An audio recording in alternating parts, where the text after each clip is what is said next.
புரட்டி போடுங்கள் என்று சொல்லும் போது ஆமென் ஆமென் மார்த்தாள் தன் பக்கம் இருக்கிற நியாயத்தை இயேசுவினிடத்தில் எடுத்து சொல்லுகிறார். நியாயம் என்று சொன்னால் ஆமென் அவள் சொல்லுகிறது நியாயமான காரியம்தான். அதாவது ஆமென் இப்பொழுது அந்த கல்லை புரட்டி போட்டால் அவன் நாட்டம் எடுக்கும், யாருக்கும் நிற்க முடியாது. அவள் சொல்லுகிறது அவளுடைய பார்வையில, மார்த்தாளுடைய பார்வையில தவறு அல்ல, அது ஒரு நியாயமான காரியம்தான். மார்த்தாளுடைய பார்வையில அது அவன் தவறான விஷயம் அல்ல, நியாயமான காரியத்தை தான் அவள் இயேசுனிடத்துல சொன்னாள் பாருங்கள்.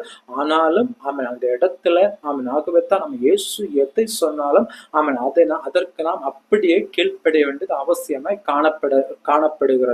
சூழ்நிலைகளை ஒருபோதும் பார்க்க முடியாது. மார்த்தாள் சூழ்நிலைகளை அவன் பாருங்கள், மார்த்தாள் சொல்லுகிறபடி அந்த சூழ்நிலைகளை பார்த்து ஒருவேளை அந்த இடத்துல அந்த கல்லை புரட்டி போடவில்லை என்று சொன்னால் ஆமென் நிச்சயமாகவே